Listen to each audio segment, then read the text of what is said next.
Hello, everybody, and welcome to Grad Slam. Thank you so much for being here today. I really appreciate it that you've taken some time out of your day, out of your lives, to come in and to enjoy this particular event. This is our campus-wide competition for the best 3-minute research talk by a graduate student or a postdoc. And each and every one of the candidates today has prepared a compelling talk designed for an intelligent, you guys, but non-specialist audience. So what this means is it gives you the opportunity to be able to enjoy hearing about the research that is going on across the campus and just to immerse yourself in the joy of learning for its own sake. You know, we're all at this university because we are curious people that want to learn more about the world. And as we go and get more and more kind of into our own specializations, we tend to forget about how much joy we get just from being exposed to new ideas and new research areas. So I hope that this event will help give you that appreciation for being at this wonderful academic institution that we all share. To help our presenters prepare for today's event, the Graduate and Postdoctoral Programs Office put on 5 different workshops to help them hone their skills in academic presentations. So these covered topics such as how to effectively structure a research talk, academic skills, stage skills for academic presenters, and how to effectively use visual aids. In addition, the finalists were all offered one-on-one coaching as they prepared their talks. In all, we had about 25 people that came and attended and participated in our workshops, 22 of whom actually gave presentations during the semifinals, and today we bring you our top 8 presentations. They will be competing for 3 cash awards. The People's Choice Award will be decided by you, the audience, so you will be able to vote for who you think gave the best presentation at the very end after all 8 presentations are completed. We will put up a QR code that will then allow you to use your phones, which I know you all have in your pockets, to go through and to determine to vote for the person who you think did the best job. So the People's Choice Award is $400 US. In addition, we have a panel of expert judges here who will be judging each of the presentations and coming up with a numerical score. And the runner-up will receive an award of $600, and the grand prize winner will receive $1,000 US. Okay, remember that this is a competition for who gives the best presentation. It's not a competition about the substance of the research. So you could talk about curing cancer, and you can have an excellent presentation or a terrible presentation. The same with French literature. The same with the importance of images in contemporary society. The same with income inequality. It doesn't matter about the substance of the talk. It matters how well the talk is presented. And so based on that, we have devised a scorecard that gives points to the presenters based on the following: clarity, organizations, delivery, visuals, the extent to which the topic and its significance is communicated to language appropriate to an intelligent but non-specialist audience, articulation of why the project matters, and then engagement. Did the speaker spark your intellectual curiosity and leave you wanting to learn more?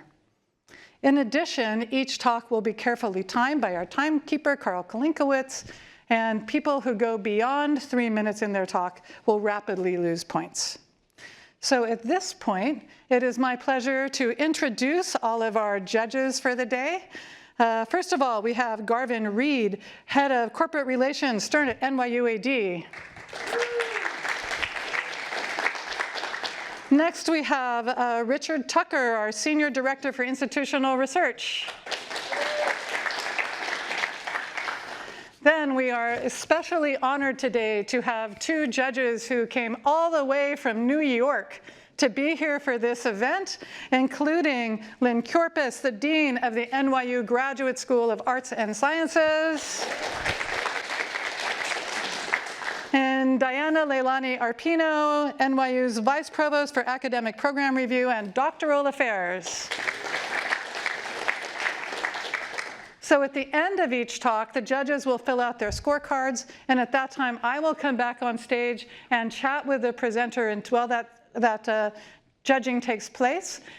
If you have questions for the presenters, please make a note of them, because by the time after all of the presentations are done, you'll have an opportunity for a Q&A with all of the presenters that everybody can enjoy together while the final scores are being calculated.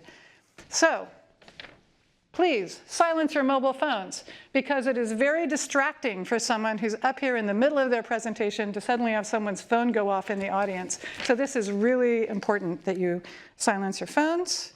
And without further ado, we will start the presentations themselves. As I said, there are 8 presenters. Here they are. You can get a picture of them. You will see them also this same slide at the end when you vote for your People's Choice Awards. So you don't have to necessarily remember exactly who is who at this particular point. You don't have to memorize this slide because we will show it to you again. And our first talk of the day then is Rawan Abu Alwan, who is a PhD candidate in chemical engineering, from ocean to oasis, unlocking the potential of desalination.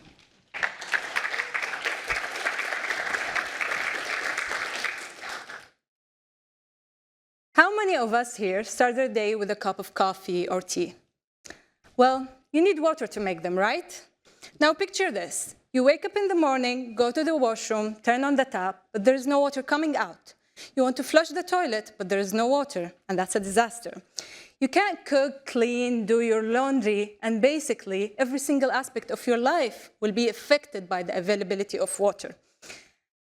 This is the reality for more than 2 billion people around the globe who lack access to clean, safe water, the essence of life.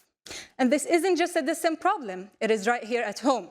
If we take a look at the world map of water-stressed regions, the UAE and the Middle East are among the most water-scarce countries in the world. But isn't Earth the blue planet? Well, yes, water makes up around 70% of planet Earth. However, most of that is seawater and ocean water that we cannot directly drink for obvious reasons, I hope. Because if you do, unfortunately, you die. So the scarcity is real, the crisis is global and local, but there is hope. Since we cannot create water, the secret lies in desalination, which is simply the process of turning salt water into fresh water by removing salts and impurities. And at the heart of this process, there is a key element called a membrane. It is a filter, or think of it as a security guard, that allows only pure water molecules to pass through while preventing salts and other impurities by the application of huge amounts of pressure. Now, the problem is these membranes used in traditional desalination can get clogged with time and wear out as a result, making the desalination process inefficient, expensive, and energy intensive. This is where we face our biggest challenge, and that is where my role comes in. I am focused on developing an advanced desalination method that uses electrically charged filters designed with novel nanomaterials with superior characteristics. So imagine a sponge that, when a gentle electric current is applied, attracts and holds onto salt particles like a magnet, leaving behind clean, fresh water. This process can potentially reduce energy consumption of desalination processes up to 50% compared with traditional desalination. Overall, we'll have a reduced energy needs and a long-lasting membrane, making the process cost-effective, efficient, and sustainable. So, in an era where many people still lack reliable access to clean water due to economic, environmental, and political challenges, it is my goal to make accessible water a reality for everyone, a promise where every drop of water brings life and hope. Thank you.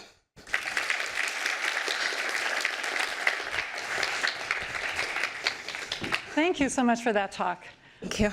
Really appreciate it. So tell us a little bit about yourself, Rawan. Where did you grow up, and where did you go to school before you came to NYU Abu Dhabi? Okay, so I was born and raised in Palestine. And I grew up there, but I moved to the UAE with my family almost 10 years ago or more. And I did my bachelor's here in chemical engineering at the American University of Sharjah. Excellent. In chemical engineering, yeah. And then I did my master's in water and environmental engineering because I knew that's what I wanted to do in life at Khalifa University here in Abu Dhabi. And then I came here for PhD to NYU Abu Dhabi, mostly because of the Water Research Center here. Excellent, excellent. So it's our research facilities appealed to you. Yes, the infamous research facilities. Yeah, excellent. I think a lot of PhD students come here for that. They're really drawn here by our research. And the faculty and the researchers here are one of the top renowned researchers in the world in this field. Yeah. So yeah. And so why water? What is it about the water and the situation with water that really compels you to do this work? Okay, so it's a bit of an emotional personal story, but as I said, I was born and raised in Palestine, specifically in Gaza City. And it is a city that,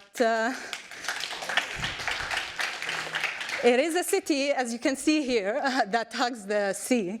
So the beach there was really our outlet. It was our inspiration, our hope for the future, and everything really.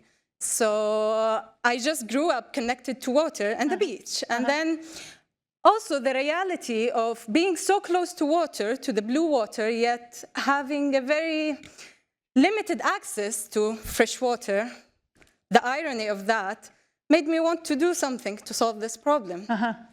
So that's why I was interested in water ever since. Yeah. Excellent. Yeah. So you were talking about these membranes being having an electric charge. Yes. Where does the electric charge come from? Okay, so basically we're using new materials that are conductive. So when we use these conductive materials and then apply a very small voltage, like almost 1 volt, to the system, we connect that, the membranes will become electrically charged, and then the separation method will be based on the charge and the size of these salts, which is different than traditional methods used in desalination. So usually you have reverse osmosis, which doesn't rely on electric charges. It relies on huge amounts of pressure to do the separation. So we force the water through the membrane. In this case, we're not doing that. So you'd have a battery, maybe? Yes, we connect it to a power source. Okay. Yeah. Okay. But the energy demand in these cases are very distinct, very different. Yeah. Yeah. Yeah. Okay, well, thank you very much. Thank you. And good luck with your research. Okay, our second talk today is by Anique Ahmed, a PhD candidate in biology. Microbes Assemble, how our microbiome can help fight obesity. Thank you.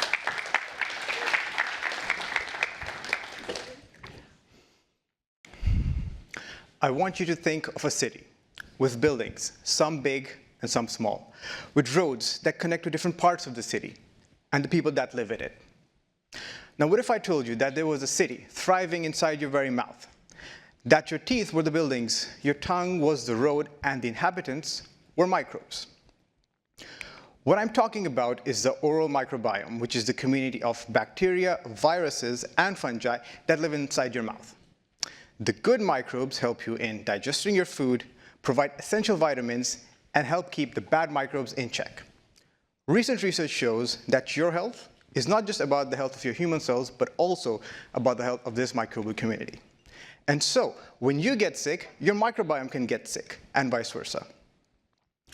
One of the most prevalent metabolic diseases that affects close to 900 million people worldwide and 25% of adults in the UAE is obesity. My research looks at how the oral microbiome changes in obesity, and here's how we did it. We collected mouthwash samples from healthy weight and obese Emirati adults. We extracted the DNA from these samples and then sequenced it. DNA is the language of all living organisms. And by decoding it from these microbes, you were able to figure out what microbes are present and what they're doing.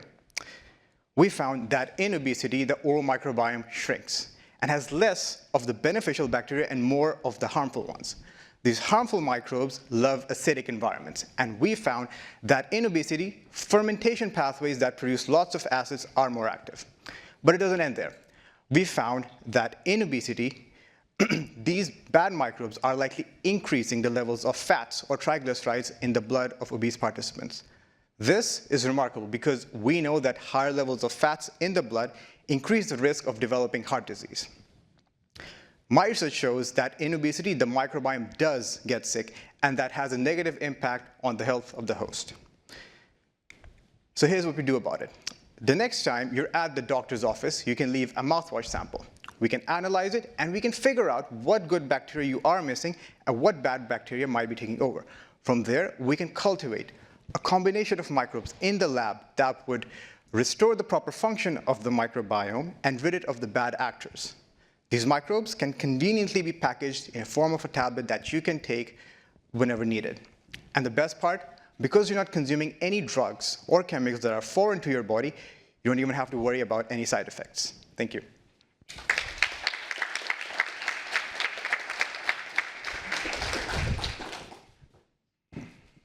All right, excellent. Well, thank you, Anique. That's really all really fascinating and much I didn't know. I always thought that biomes were something that were in your gut and not so much something that was in your mouth. So this is something that seems so basic that I should know it, but I didn't know that. So thank you so much for, for this talk, really interesting. So tell us a little bit about your background, where you came from, and what brought you to NYU Abu Dhabi. Right, so I grew up in Pakistan, in Lahore. Okay. I came to Abu Dhabi when I was an undergraduate at NYU Abu Dhabi, so I did my undergraduate here. And after that, I also am doing my PhD here. So I really like the place. It's a great place to live as well. And how did you first get interested in this idea, or where did you get this idea of connecting the microbiome in your mouth with obesity? How did that occur to you or to your PI, or how did this kind of get started, this research? Right, so like you mentioned, biomes in the gut, a lot of people know about it. So we know that in the gut, the microbiome does have a very big effect on obesity. So the oral cavity, it has the second largest microbiome, and it's very easily accessible, right? You just give someone a saline mouthwash solution, and they'll give you the microbiome, right? So it's very accessible. And we just wanted to know what it is doing, because we already know what's happening in the gut. And so this idea of being able just to go to your doctor's office and then leave some sort of a sample just from your saliva, and then be able to get something particularly created for your specific biology, right? Is that what you're? Yeah, exactly. Yeah. So this comes under what we call precision biology, right? Exactly. Yeah. So, but this isn't something we could do now. Like if I go to my doctor next week, they wouldn't be ready for me to come and do this sort of thing, would they? Or? Right. So with the gut, it's already people are doing it. With the oral microbiome, it is a bit different, but this is something that's possible relatively soon. And for the gut, like I said, it's already happening. That's wonderful. See, this is something I learned so much during this. It's really fascinating.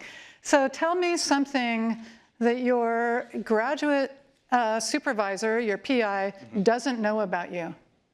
Oh, no, he knows everything. He knows almost everything.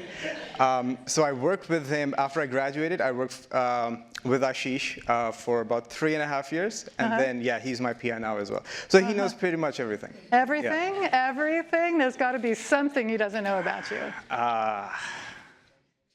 No, actually, I can't think of anything right now. He has a way of finding out all the bad things, all the things I don't want him to find out. Okay. Well, you must be quite an open person then. So anyway, thank you so much for your talk. Really appreciate it. Okay, on to talk number 3. This is by Rohail Asim, a PhD candidate in computer science, The Digital Divide, Connecting the Unconnected Using Radio. Thank you. Take a second to think about how your life would be affected if you didn't have internet access for a day. What about 2 days? How about a week? We rely on the internet so much in our daily lives, not just for our work, but also for entertainment, for shopping, to communicate with our loved ones. It's difficult to even imagine a scenario where we have to function without internet access for any extended period of time. Unfortunately, for many people living in developing regions, this scenario is the reality. People in developing regions, due to a lack of proper network infrastructure, combined with high costs, many people in developing regions do not have access to the internet, and because of this, they lack access to important information and services, including medical information, as well as access to educational resources that they could use to learn new skills and gain access to new economic opportunities. Our research focuses on finding new ways to resolve these problems and to create an environment of social justice and equality where every person has access to the same level of social, political, and economic rights and opportunities. In order to achieve this, we have built a system that uses FM radio as the key to achieve this goal. Now, when we think of FM radio, we think of it as a way to tune into our favorite music or to listen to the local news. But we have built a system that is able to utilize the fact that FM radio infrastructure is significantly more widely available in developing regions compared to proper network infrastructure. And so we have built a system that is actually able to provide internet access using FM radio. So how does this work? So the way this works is that our prototype is able to take any website that is on the internet and take all the text and images on their website and convert that data into sound. Once that data is converted into sound, it can simply be broadcast over the radio, same as any other sound. And then any person that tunes into this broadcast, they wouldn't physically hear anything, but using our system, their phones would be able to reconstruct the original website exactly as it was. Using this approach, we hope to significantly improve internet accessibility in developing regions and to bridge the digital divide. Thank you.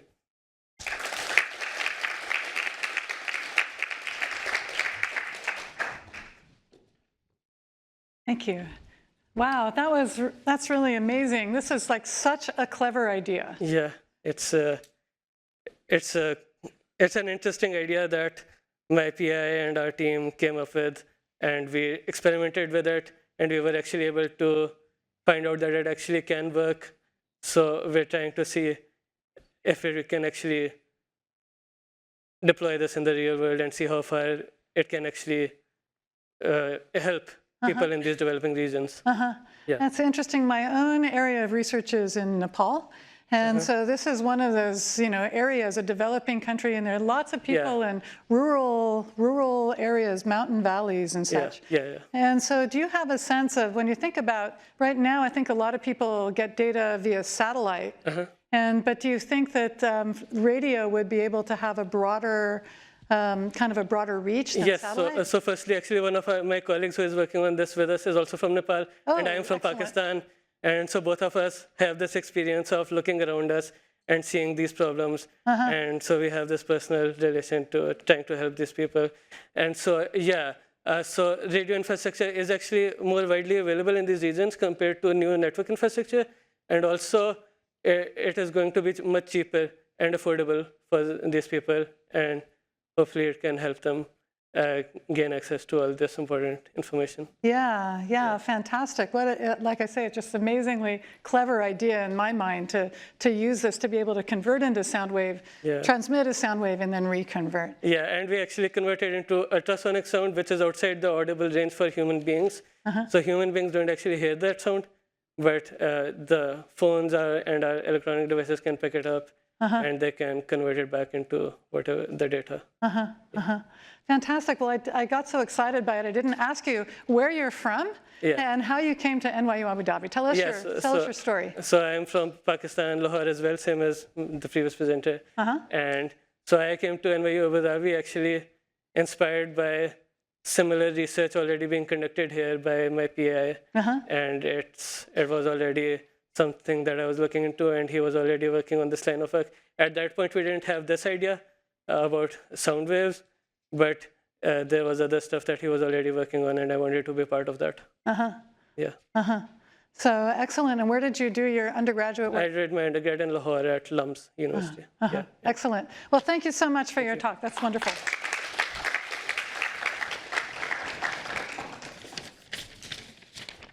All right. Our next talk is by Julian Lechuga Lopez, a PhD candidate in computer science and engineering on improving the future of clinical diagnostics.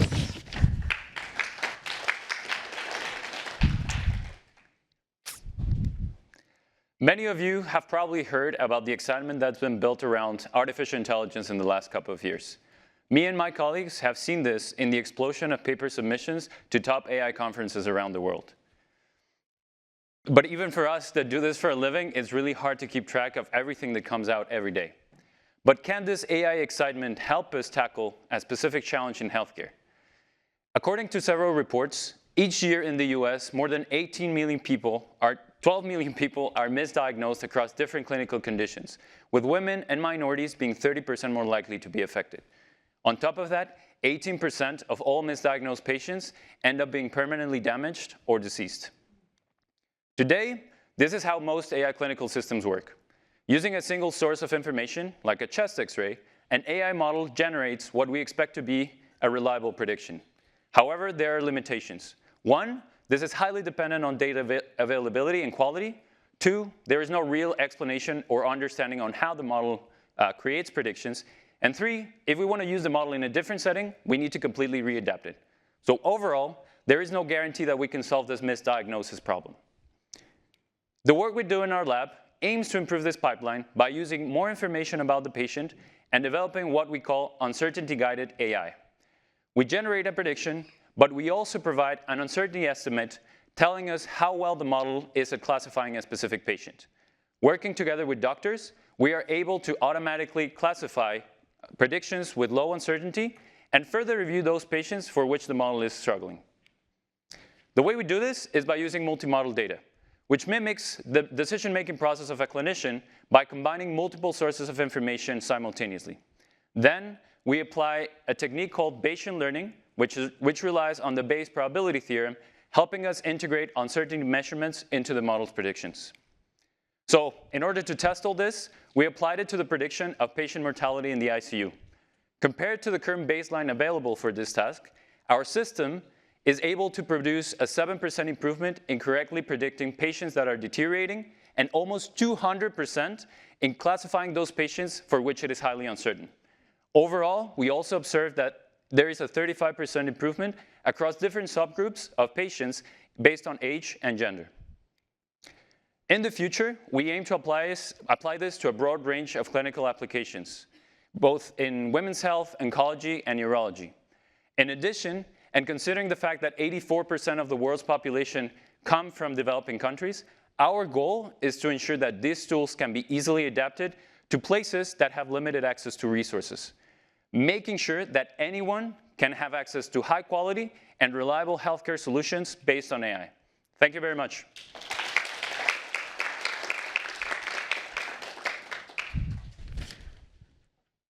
Well, All right, thank you, Julian. Should I give you this? Yeah. Thank you. Yeah. So tell us about yourself, where you grew up, where you came from, and your road to NYU Abu Dhabi. Yeah, well, it's been a long road. I was born and raised in Mexico. I did my bachelor's in mechatronics engineering over there. And then, well, I traveled the world a little bit. I ended up in France, where I did my master's in data science. And by, I would say, a stroke of luck and preparation, I met my PI, Farah Shamoud, who was an absolute inspiration. And yeah, I ended up here in NYU Abu Dhabi. Yes. Excellent. So it was really the faculty member who drew you and interested you and drew you in. Yeah, I guess when we met, it was like I was at the right time, and I guess in terms of my career. Yeah. And the work that she does and the areas that she was working with at the time really interest me, and it was just like an inspiration to work with her. And I just know, like from the start, I knew this was a great opportunity to be part of her team. So it's interesting to hear you talk about this AI project and this degree of uncertainty, and that there's different levels of uncertainty depending upon the population and the demographics of the person to whom it is applied. So, and you've got this that you've been working on within a medical context, but do you think that there are also other contexts beyond the medical context where you could take this work and then apply it in a way that would allow us to improve? So the main area is uncertainty quantification, which is applied in many domains. Specifically for us in healthcare, because the work that we do is especially focused on healthcare, but this is something that can be applied in any domain: finance, marketing, developing like sports medicine, for example. So that's also another thing I really like about this research, is that I'm building skills I'm building applications for healthcare, but the skills that I'm developing can help me apply this to any domain I want. Right, excellent. And that's something that I think graduate school is good for. I mean, I think we're all, in graduate school, we're doing our work and we're really focused on our content and tend to lose track of the fact that it's actually developing this whole wide range of skills that you can apply, you know, kind of across the board. And so that's a good point for that. So, okay, I think we're ready to move on. Perfect. So thank you very much. Thank you. Okay, so our next speaker is Keonghwan Oh, a postdoctoral associate in electrical and computer engineering, 3D printed safeguard, toxic chemical-free neural modulation device. Thank you. Unlike other presentations, my focus today is on the researchers who are making the biomedical device rather than on the recipient of the device.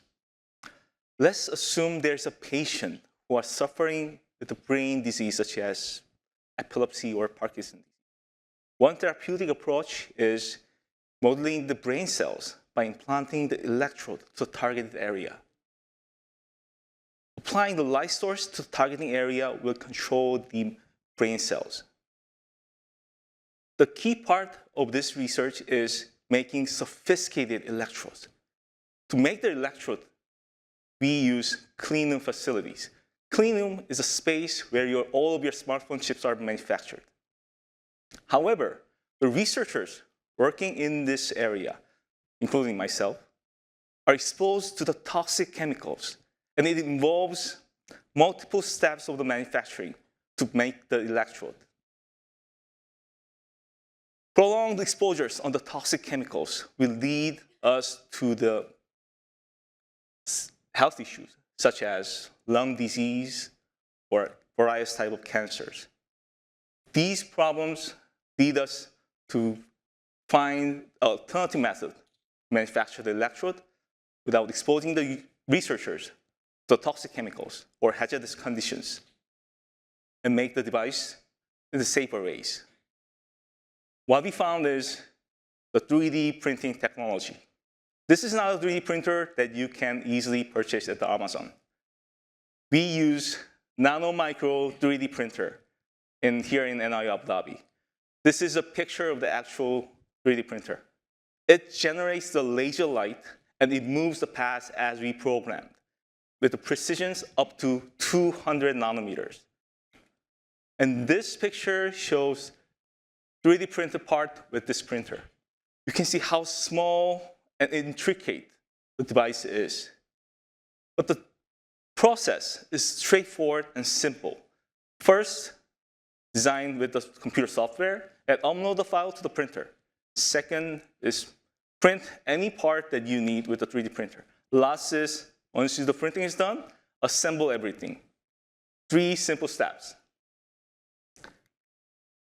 And this is the final device that we made with the 3D printing technology.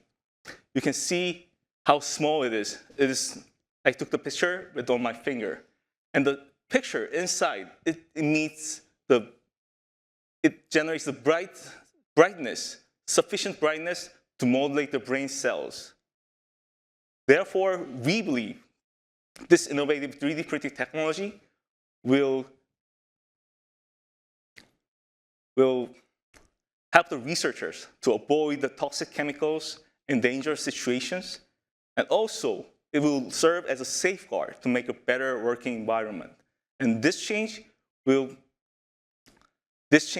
make the happier for the researchers and make their thumbs up. Thank you.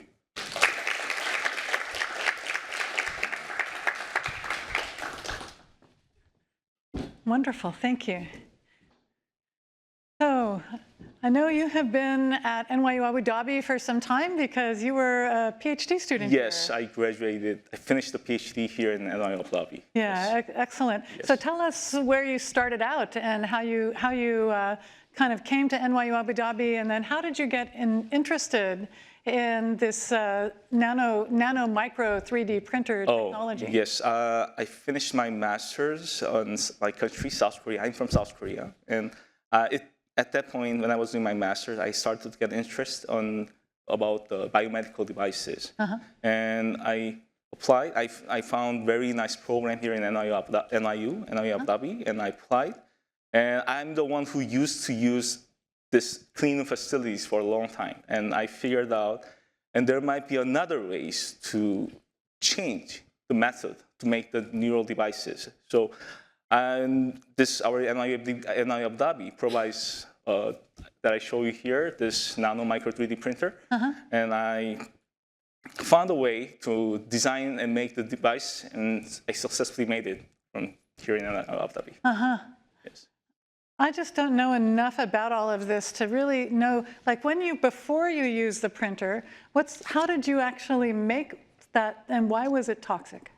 Oh, the why it was toxic is when we make any very micrometer, nanometer sized devices, we have to use very toxic chemicals to make the shape of what we need. I see. Yes, the chemical is very toxic, so even some chemicals are not allowed to use in this campus. So, because we don't have the license to use it here.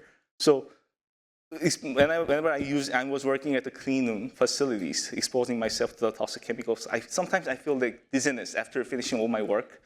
And so that was the point that I decided to, okay, there might be another ways that we can make the device more better than before, but using the clean facilities. That's the key point that I started to working with this project. Excellent. Okay, thank you very much.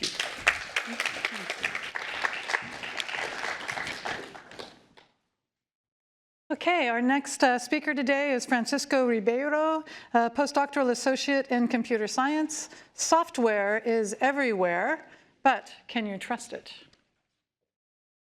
Thank you.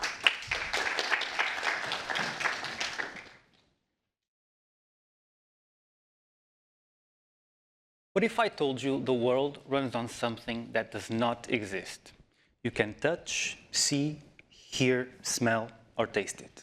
You can't even feel it. Yet, it's everywhere. And that's software. Think about it. It really is everywhere. It's in your pockets, all the way up to the planes overhead. That invisible force causes $2 trillion, that's a T, of losses per year in the US alone. Who was panicking earlier in the year when you could not check Instagram? Maybe Mark Zuckerberg was also panicking, but because his company was losing $100 million in a single morning. And you may say, that's just money. Why would I care about it? What really happens when software fails? Well, I laugh a lot at it. For example, when autocorrect makes me plea for mercy when I just wanted to say pretty please. Not all failures are funny, though. Take the Therac 25, for example. In the 80s, a radiation therapy machine malfunctioned and delivered fatal overdoses to patients. The cause? Software error. Or Curiosity, the Mars rover, stuck in there because it could not calculate its own position. Again, software error. So hang in there, Wally. I'm sure Matt Damon's coming on his way to rescue you. So how do we stop this? Well, with more software, of course. No, I know. I was just telling you about these horrible stories, and I just want to slap more on top of it. But what if we could use software to anticipate software errors? And that's where my research comes in, using AI as a gatekeeper between the danger and the risk. Imagine having a lie detector for code. That way, you can make sure if your software succeeds or fails even before you hit run. So that's the partnership. Humans create and AI refines. We take the almost correct, the actually correct, and we bridge the gap. As Amazon CTO Werner Vogel says, the cost to operate dwarfs the cost to build. In practice, that means that 80% of a software's lifetime is in maintenance. So if we can have software prevent its own failures, we can provide safety, we will be providing efficiency and sustainability for everyone. In case you're wondering what it looks like working on this, it's not as bubbly as a chemistry lab, but it's worth every bit of effort. Thank you.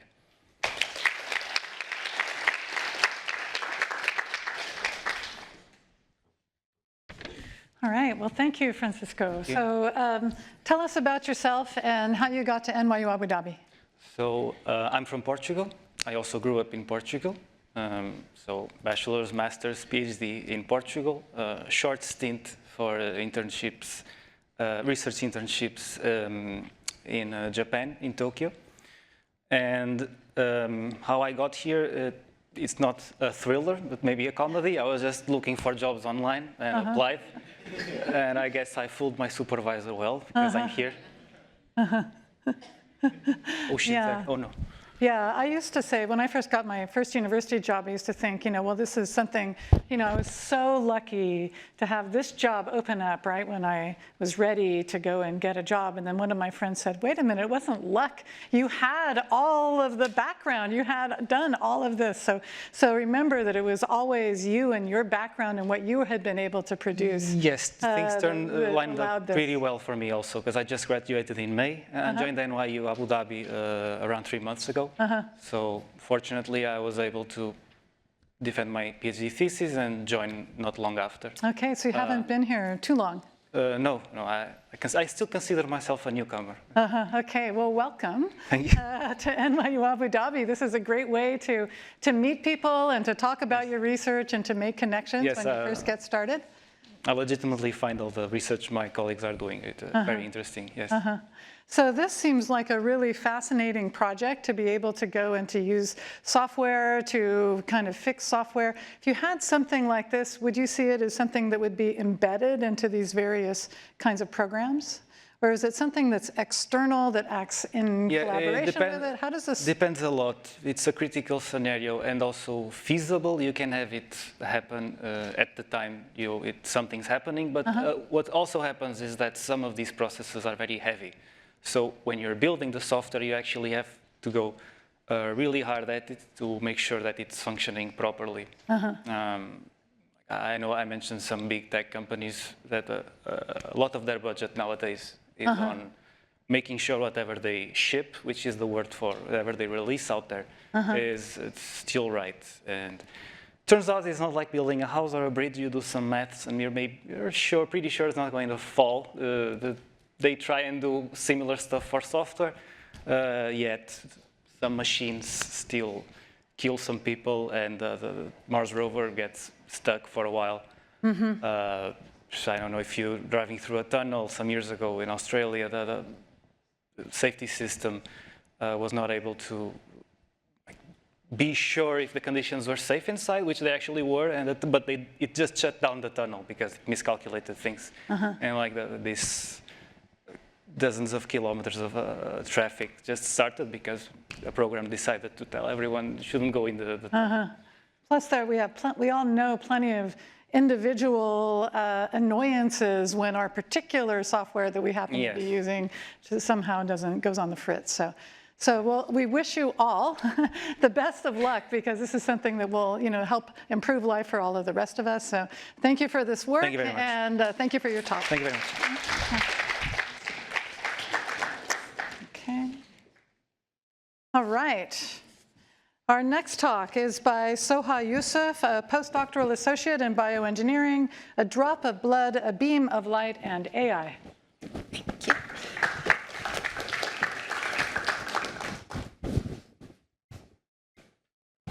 This is Snoopy. Notice how exhausted he looks? How many of you have actually felt as tired as Snoopy looks in this photo? You know, the kind of tiredness where you just don't have it to get through the day? But what if this is not because of a long day, but a sign of something much more serious? There are a series of diseases known as autoimmune diseases, and about 130 million people suffer from them. And you'd be surprised to know that despite this massive number, it is one of the most misdiagnosed diseases in the world. Now, why is that? Let's go back to Snoopy. Tiredness is a common factor for autoimmune diseases. But don't freak out, not the kind of tiredness you and I feel. I think we're okay. I'm talking about an extreme level of fatigue, and that's just one symptom. Autoimmune diseases tends to mimic the symptoms of other illnesses. That's why it is so hard for doctors to properly diagnose them. And by the time that they do, it might already be too late. What if I were to tell you, though, that there is a way to properly diagnose autoimmune diseases correctly and at an early stage so patients can get on the right treatment early on and enjoy good quality of life? My research works at a blend of light technology, human blood, and artificial intelligence. You'll find me most days in the lab developing this incredible laser light technology that shines light onto a drop of blood, revealing its unique fingerprint. But what we really care about are off-key patterns that could be on this fingerprint. Think of it like when you go to an orchestra. You appreciate a good symphony because all the notes are synchronized, right? But if you hear an off-key, that's something noticeable. So this is where AI comes in. It listens to the symphony of the blood and records these off-key patterns. And so with this AI model that we've developed, with all this learned information, we can tell if a patient has an autoimmune disease or not. So with this kind of technology that doesn't exist in healthcare today, what used to take years to diagnose, we could do in a matter of seconds. We're not only saving patient time, reducing on their mental and physical suffering. They now know what they have, and they can get on the right treatment early on. In our lab, there's many types of autoimmune diseases, but in our lab, we're mainly focused on diagnosing a common type known as lupus. But we don't plan to stop there. We want to expand this technology to include a vast database of blood fingerprints from patients of all types of diseases and allow AI to work its magic and diagnose them. Just think about it. We can transform millions of lives with nothing more than a drop of blood, a beam of light, and an AI model. Thank you.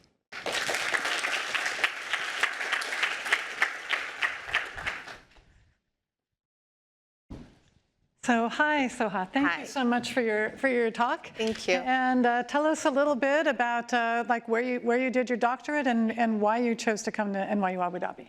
So I'm from Sudan. I was actually born and raised here in the UAE, Dubai girl.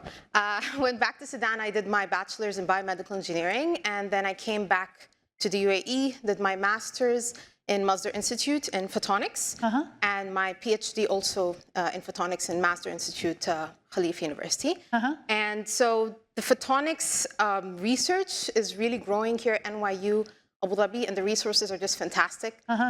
So that's mainly what drew me to come here. Oh, that's so interesting. So even though I think of this as a biomedical talk, really you came here through photonics. Yes. Yeah, okay, okay. Well, that's fascinating. Yeah. Well, there's someone in my life dear to me who has struggled with autoimmune disease for close to 3 decades. Right, And so, you know, I see this as, for me, has a very personal impact to hear that you're able to do this kind of work.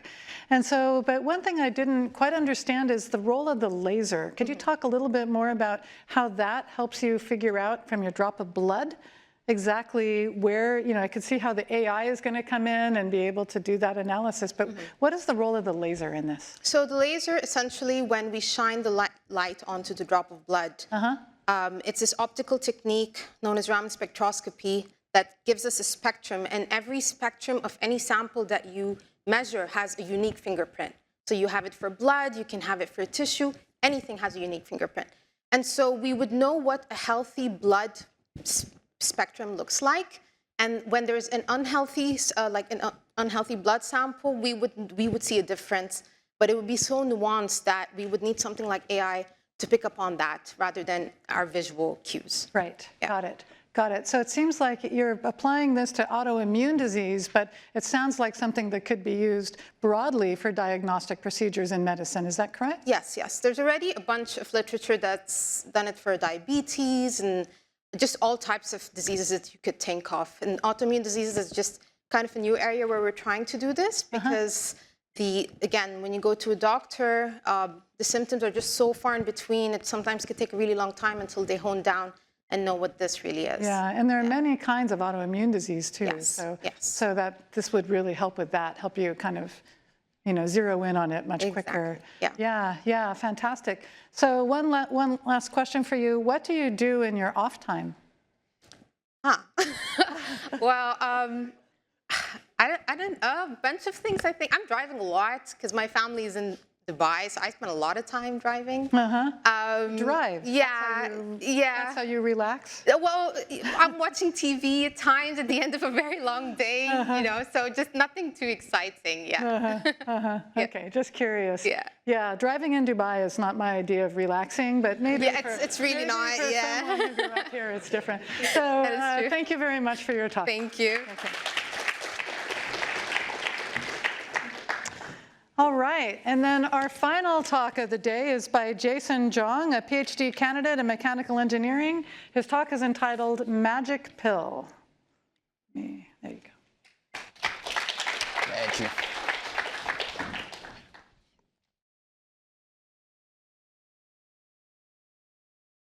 Do you know what it's like to have a giant tube shoved down your throat? Well, I do. A while back, my stomach had been hurting for quite some time, and the only way for my doctor to see exactly what's wrong was for me to do an endoscopy. Pfft, what's that? A camera strapped to a tube that could be as long as 2 meters goes all the way down your throat into your stomach and intestines. 2 meters? What? LeBron James is only like 2 meters. Ouch! Well, you might be thinking, I don't care. My stomach never hurts. But what you might not know is that most stomach cancers are symptomless and can be so for up to 10 years. So what I'm saying here is that you still might want to do this proactively, even if your stomach doesn't hurt. Yikes! Don't you wish that instead you could just take a magic pill that tells you exactly what's wrong and then fixes it? Well, wish no further, because we're making it reality. What? I don't believe you. Allow me to explain. Let's think about what we need. Camera, power source, flashlight, what else? Let's call this one a walkie-talkie that sends out the images. Okay, great. Now let's grab all of these components, shrink them, and put them in a capsule that is about 2.5 centimeters, which is the same size as a regular pill. All you have to do as the patient is simply take it and go on about your day. The pill passes through your body in about 9 hours, during which it sends the images captured to your doctor, who lets you know what's wrong. Amazing, right? But can we make it even better?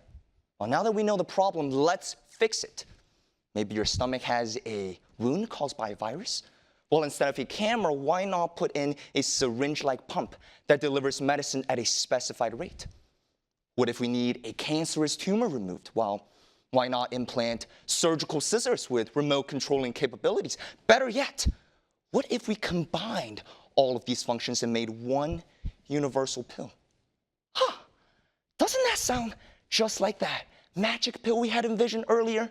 Except it isn't magic. It is science combined with our vision, and I am beyond excited to help bring it to life. Thank you.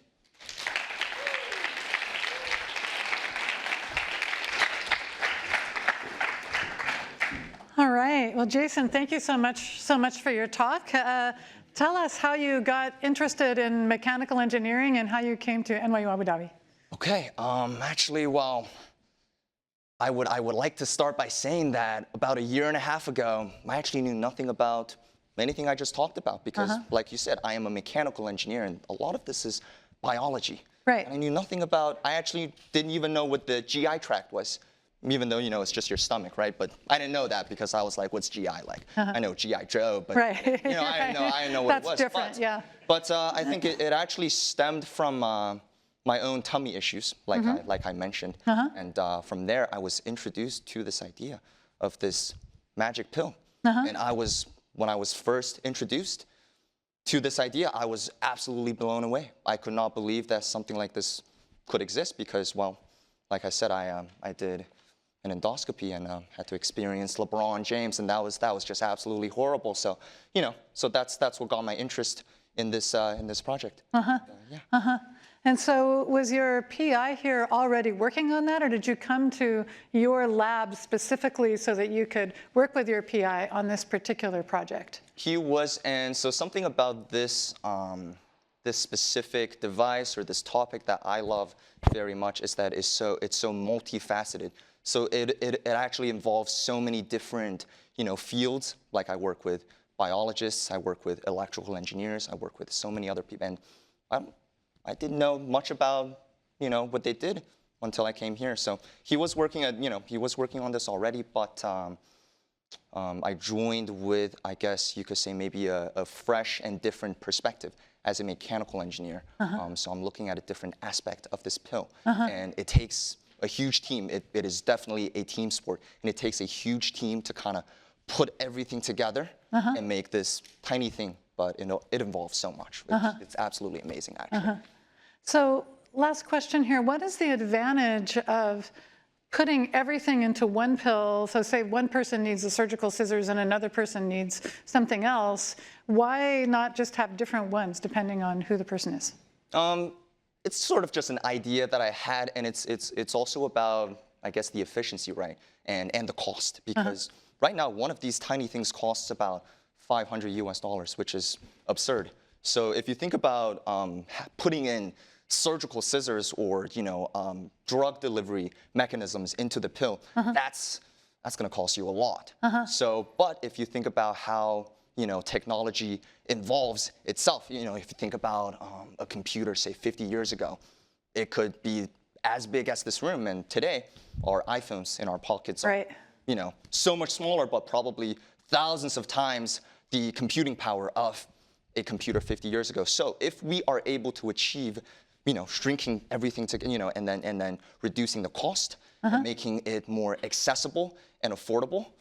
Think about this as something that you could just order off of Amazon Prime, but it's covered by your GeoBlue health insurance. Wouldn't that be amazing? And and then you just take it, and it doesn't. And the great thing about it is that it doesn't matter what issue you have. You could have cancer. You could just simply have an ulcer or a cramp. This one pill could fix everything. It is a long shot as I'm saying it right now. People are like, that's impossible. But this is our vision, and it does take a lot of work. It takes a lot of people, the people that came before me, that put all of these together, and maybe people after I leave this program that would still have to put a lot of work towards this specific topic to kind of put this this whole thing together. But it's a very exciting journey, and I really hope I see this come true one day. Okay. But I hope that answers your question. It does indeed. Make it so. So thank you very much. Thank you guys.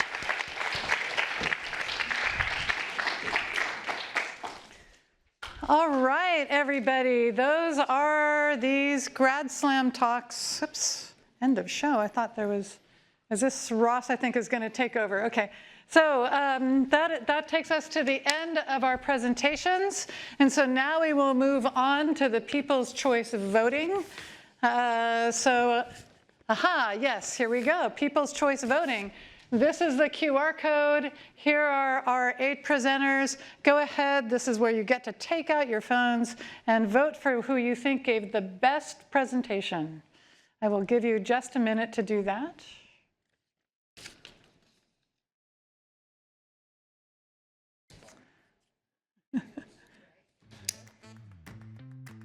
You're welcome to vote if you want to. It's up to you.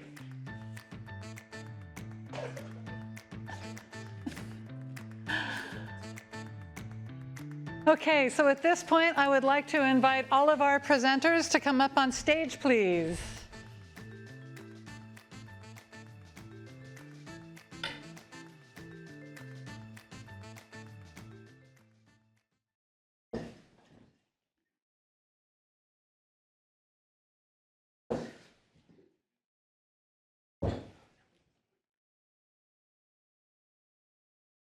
All right, let's have a round of applause.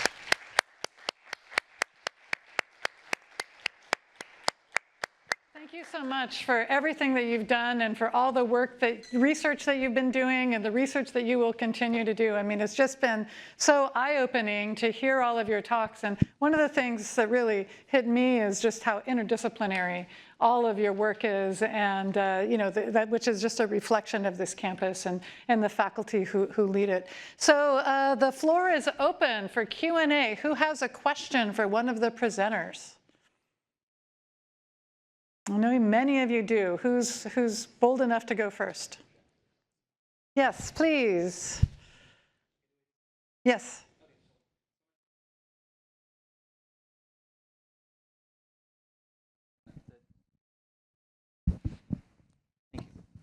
So you talked about how you would be converting the data into FM signals, and after transmission, it is converted back into binary, if I understand it right. So how fast is the process of data conversion?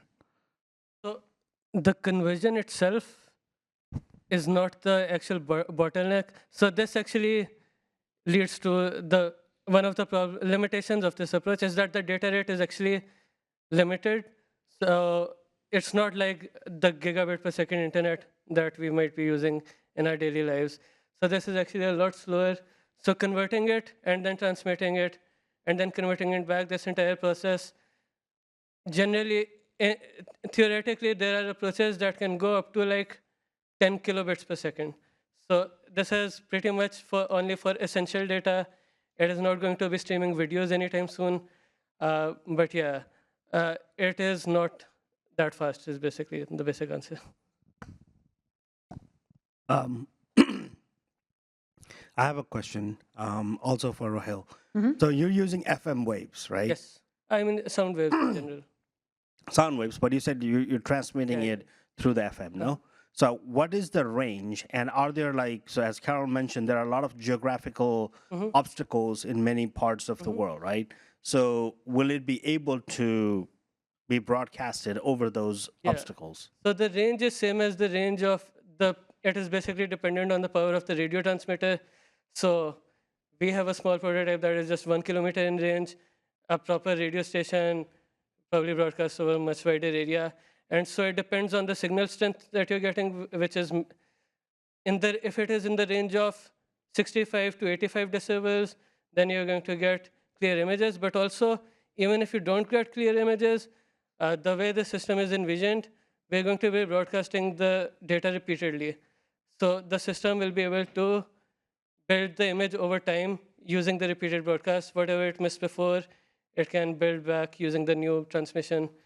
So that can compensate a bit for weak signal strengths. And can I ask you one more question? Yeah. So the sound is being emitted as a sound that we cannot hear, you said, right? Yes. Can animals hear those sounds? And if that's the case, are you like, broadcasting so much that actually disturbs the animal ecosystem, right? Because many animals, including birds, they actually rely on sounds to reproduce, to survive, right? Yeah, have you guys thought about that? Yeah. So generally, in terms of specific animals, that might be a better question for a biologist. But generally, just to answer your question, so this audio will be in the range. It's like it will be similar to the audio that bats emit. So it will be in that range, and we don't envision broadcasting it constantly at that frequency that it would actually disrupt anything other than what is already being emitted in nature, I guess. Okay, next question over here. Yeah. Hi, I have a question for Rawan. So I want to ask about the conductive filters that you are using. So what happens exactly when you have this 1 volt passing through? Does the pores open when you pass through the voltage, or is there another mechanism? And how do you avoid the clogging of the pores after, compared to the traditional methods? Okay, so let me explain the process in details, which I couldn't do during the presentation. Actually, this technology is called membrane capacitive deionization. It is a relatively new desalination method. So how it works, basically, we have a setup that consists of 2 electrodes opposite to each other. One is the positively charged electrode, one is negatively charged. And then you have 2 separation membranes. These are porous membranes. We call them ion exchange membranes. So they are modified with functional groups, and we're making them conductive, so that once we apply electric potential across this setup, the water, or the ions coming in the water, will split into cations and ions. Each will go or migrate towards the specific membrane and electrode. So once you apply this potential, it is a very small potential. Once you apply it, separation will, not separation, so anions will go to the anion exchange membrane, cations will go to the cation exchange membrane, and they will pass through these membranes, get absorbed temporarily on the porous electrodes. And then you will have the water coming out, clean, fresh, without any ions. So you do this. Once you're done, you turn off the potential or reverse the potential, which will allow the regeneration of these electrodes. So what happens here? the ions that were absorbed, they will get released back onto the stream. And that's how we generate the concentrated ion stream or the brine stream. I'm not sure if I conveyed the message, but yeah. Okay. Okay. Hey, thank you very much. My question goes for Anique. Am I pronouncing it right? Okay, so my question is, like, you can see the correlation between obesity and diabetes and all this, like, high blood pressure, hypertension, all those diseases, right? And let's say the treatment for these diseases is using pills. So when we are coming to this, like, solution using pills, I see inconvenience a bit, right? Because it's a major addition, another pill. So do you have any other thought processes, or how do you factor that in? Maybe incorporating it in their diets, or what is your thought process? Yes, you answered the question. So this could be something that could be supplemented in food. So for example, like food that you eat, yogurt, like pickles, they already have a lot of these good microbes. So it doesn't have to be a pill exactly. It's just that, and it's not a pill that you are going to eat, right? It's just going to stay in your mouth. It could be a chewing gum, right? So it's different forms that it can take. So yeah, it doesn't have to be as invasive, and it's also not, it doesn't have any chemicals or, like I said, other ingredients that your body doesn't already have. So if a pill or a tablet isn't very convenient, there would be other forms that this therapy could take as well. Perfect, thank you. Okay. I think there was a question somewhere in the middle over here. Yeah.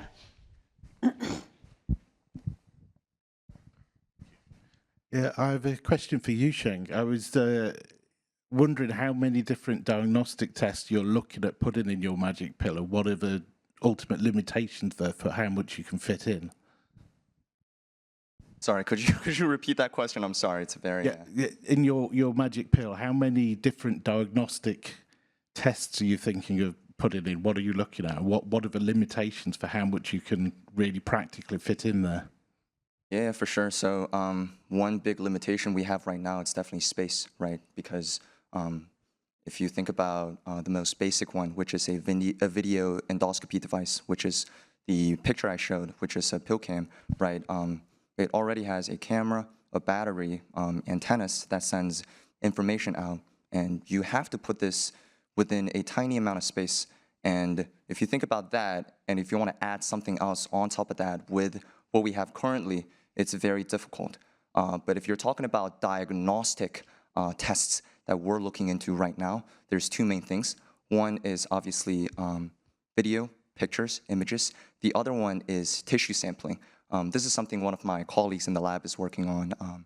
So tissue sampling is, for example, we do not know exactly what your issue is, right? And to better find out exactly what's wrong, it might be nice for us to maybe grab a tiny, tiny portion of your stomach, which contains, the microbiomes, the tissues, so then we can take a look at that and see exactly what's, what components are in there. So then from there, we could see, if we can see how that's different maybe from a healthy person's, the composition, stuff like that. And yeah, so that's two main things. And I say it's possible for us to put those two together at the moment, but if on top of that, we want to add, I guess, treatment mechanisms such as drug delivery with the current capabilities, that is a challenge, and that is what we're looking into at the moment. So I hope that answers your question. Okay, last question right here. Thank you. All of your presentations were very, very good. Actually, I want to extend on that question for you. So like when you are reducing the device from like 2 meter to 2.5 centimeter, right? Like there must be things that you compromised, or that you are to say like this, we can't get rid of this thing, we can remove this thing, we don't need this thing. What are those things, if you can mention? And like, it's a device, so it could, like we have had other presentations saying softwares, we cannot trust softwares, like we cannot trust AI. So how reliable is the device to like just put it into your body and like just know what's going on inside you. Okay, so if I can understand your question correctly, one is you're asking what components we're getting rid of, and then two is you're asking how we know that this is a reliable thing. So I'll start with the first one. So the first one is actually, if you there's actually a YouTube video which is very interesting. I would recommend you looking into it. So how they started making this device is that they actually just had a gigantic pill, right? It's about probably that big, and that is a pill. And from there, they make it smaller, smaller, smaller, and eventually they're able to fit into a capsule.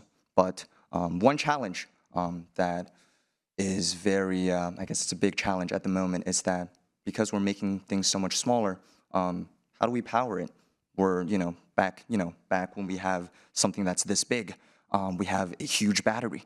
Now the battery is, about 5 millimeters in width and about probably 2 to 3 millimeters in thickness.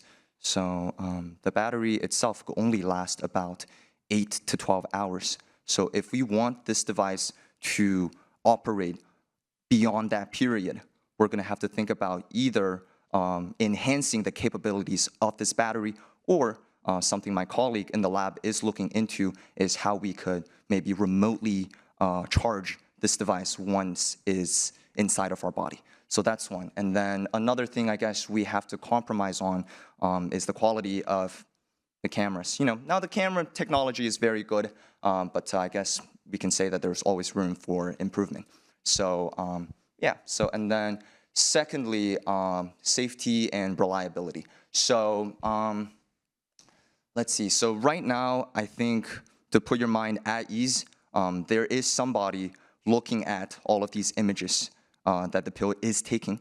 So it's not, it's not like we're inputting ChatGPT into the pill and then it's just doing everything on its own. Maybe in the future that's a very big possibility, and I personally think that would be great because that reduces a lot of responsibilities from the doctors. But at the moment, what really we're essentially doing is we're making this device non-invasive.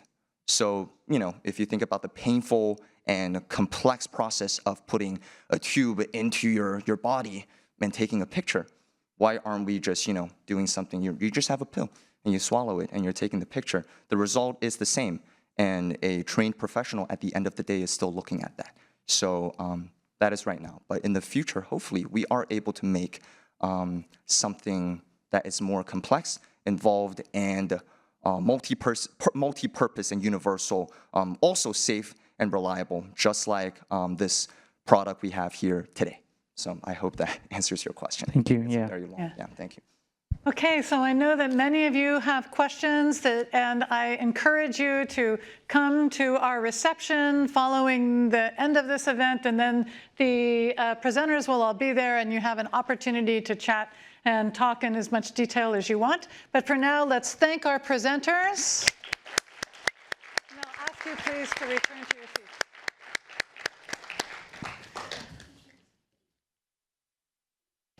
The envelopes are in. So it's an exciting moment. But before I get to the point of the great unveiling, I just wanted to take a minute to say thank you to all sorts of people, because this is a big event that is put on by the GPPO, but really is supported by offices from across the campus. And we're so grateful to all of our campus partners that really helped us put this on. So first of all, I'd like to say thank you to our judges who've been working so hard through this whole thing. Really appreciate your being here and all of your expertise as you made these hard decisions. I've always been glad that I've never had to be a judge. And I'd like to thank our workshop facilitators, Linda Mubarak, Alia Soliman, and Özlem Ujabesh. So let's hear it for those folks. I know that our presenters were very appreciative of all of their work and help. We've had a lot of help from our Office of External Relations, and I'd especially like to thank Ezgi Koenig-Pertl, who's been representing the office and helping us with this whole thing. So thank you. We've had this wonderful audiovisual services team that you've probably seen walking around the outside. So thank you to all of you for being here and helping today, and especially to Elliot Marks. And thanks to everybody who's participated in this, so all of the PhD students and postdocs that came and were engaged, even if you didn't make it up here to the very final bit, having your engagement has been an important part of this process, and we encourage you to come back next year. But most of all, I just wanted to thank my fantastic team and the GPPO, who means so much to me and who have been so important in making so much happen on this campus. And so I really want to thank Yvette Lane Newton, Carl Kalinkowitz, Ken Witchert, Magdalena Salome, Aisha Al-Zahari, and especially for this, the incomparable Ross Fleming.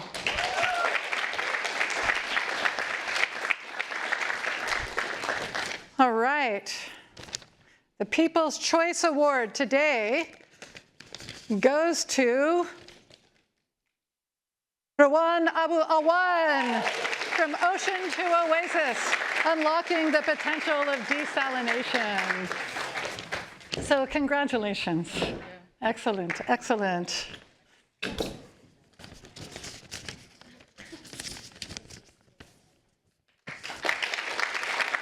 you can stay on the stage if you'd like. Okay. The runner-up from the Judges' Awards. Okay, Soha Yousuf, A Drop of Blood, A Beam of Light, and AI. Congratulations. Thank you so much.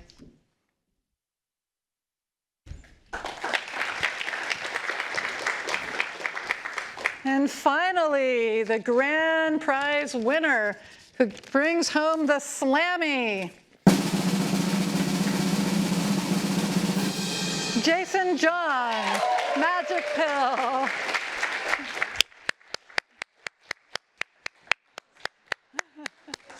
Congratulations, Jason. You get this. You're not done. So anyway, whoa. Oh, that's yours. Oh, good. We can get another one. So.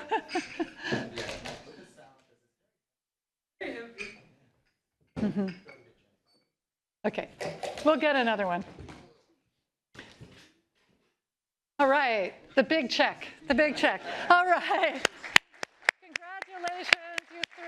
Congratulations to everybody. Really appreciate it. And I'd like to now invite you all to join us in the auditorium, or the area outside the auditorium, for a reception. There's lots of food and beverage. So please come and spend some time and chat with everybody. And thank you again for coming.